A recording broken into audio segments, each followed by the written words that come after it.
The operators of Rainbow Six Extraction may be old friends if you've barricaded bomb sites and repelled off rooftops in Rainbow Six Siege, but it's time to take these relationships to the next level.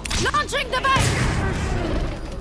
Faced with a fierce and relentless army of Archean enemies, the operators of Extraction have had to adapt their abilities and evolve their loadouts to take on this deadly new challenge. So, in this episode of our Rainbow Six Extraction Deep Dive series, we're talking operators. Who are they? What unique gadgets do they bring to the fight?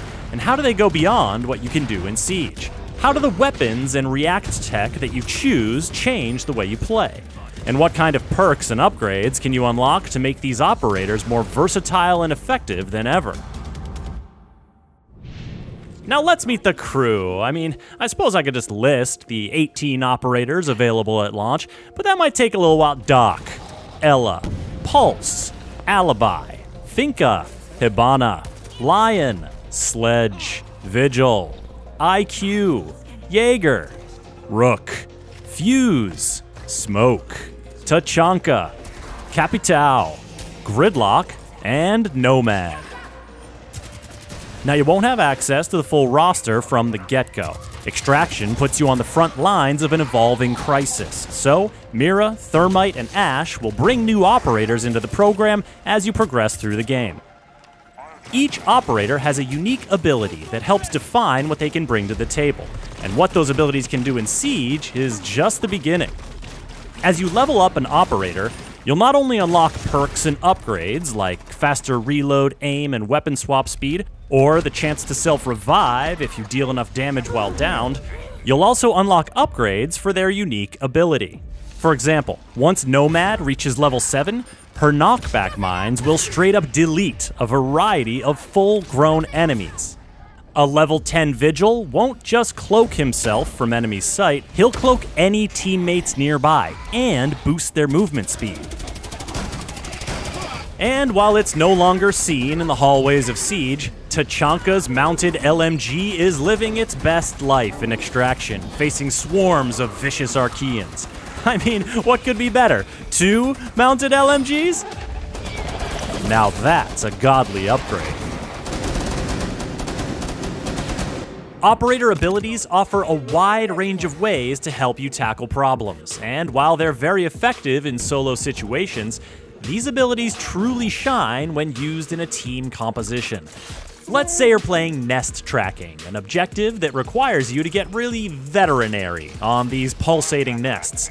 Take Pulse and his cardiac sensor. It'll let you spot the nests through walls. And Capitao's crossbow can shoot smokescreen bolts to mask your approach. If things get heated, Capitao's venom bolts can create poisonous clouds to damage any party crashers, and Doc's healing stim pistol can help fix your squad up if any enemies manage to land a blow. Perhaps you're trying to hold your ground when every Archean in the area gets your GPS location thanks to the explosive charge you just put on their stuff in Sabotage. Gridlock's track stingers can slow or kill enemies in their tracks, while Jaeger's active defense turret won't just stop enemy projectiles, it'll stop enemies dead. If you need to make a hasty getaway, then Sledge is your man. But if you prefer to make your pursuers pay, bring your pal Fuse along to cover your escape.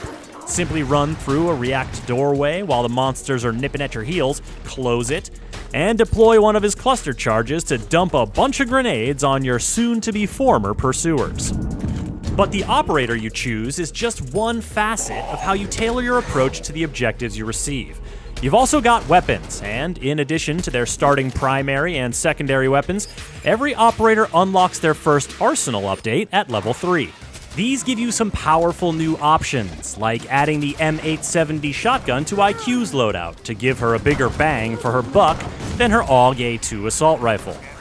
Or adding Lion's HK417 marksman rifle to give him longer range and stronger bite than his V308.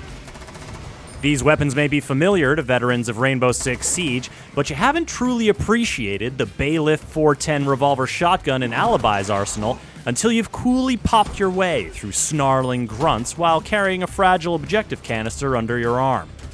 Wielding these weapons in a PvE setting gives them a chance to shine in a whole new way. And weapon attachments like sights, barrels, and grips give you a chance to further customize your approach.